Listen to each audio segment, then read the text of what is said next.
News first channel ಹಾಗೂ ಡಿಜಿಟಲ್ನಲ್ಲಿ ಜಾಹೀರಾತು ನೀಡಲು ಈ ನಂಬರ್ಗೆ ಸಂಪರ್ಕಿಸಿ. ನಮಸ್ಕಾರ, ನೋಡ್ತಾ ಇದ್ದೀರಾ ನ್ಯೂಸ್ ಫಸ್ಟ್ ಲೈವ್. ನಾನು ರಾಹುಲ್ ದಯಾನ್. ಮೊದಲಿಗೆ ಕ್ಷಣದ ಹೆಡ್ಲೈನ್ಸ್.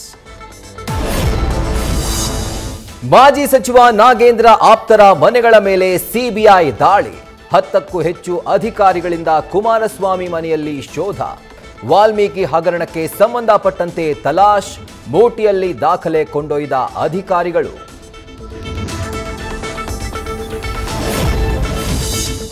ಹಿಂದೂ ಧರ್ಮದಲ್ಲಿ ಲೋಪಗಳಿವೆ ಅನ್ನೋದು ಖಂಡನೀಯ. ವೋಟ್ ಹಾಕಿಸಿಕೊಳ್ಳಲು ಹಿಂದೂ ಕುರುಬ ಎಂಬ ಪದ ಬೇಕು. ಆದ್ರೀಗ ಹತ್ತಿದ ಏಣಿ ಒದೆಯುವ ಕೆಲಸ ಮಾಡ್ತಿದ್ದಾರೆ ಅಂತ ಆರ್ ಅಶೋಕ್ ಕಿಡಿ.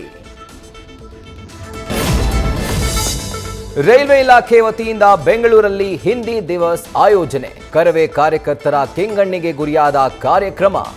ಬ್ಯಾನರ್ ಹರಿದು ಶೀಲ್ಡ್ ಒಡೆದು ಹಾಕಿದ ಮಹಿಳಾ ಹೋರಾಟಗಾರರು.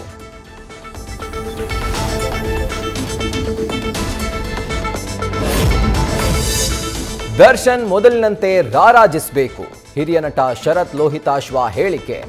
ದರ್ಶನ್ ಈ ಕೇಸ್ನಿಂದ ನಿರಪರಾಧಿಯಾಗಿ ಹೊರಗೆ ಬರಬೇಕು. ಜೈಲಲ್ಲಿ ಬೇಸಿಕ್ ನೀಡ್ಸ್ ಕೊಡಬೇಕು ಅಂತ ಆಗ್ರಹ. ನ್ಯೂಸ್ ಫಸ್ಟ್, ನಿರ್ಭೀತಿಯಿಂದ ನಿಮ್ಮ ಪರವಾಗಿ.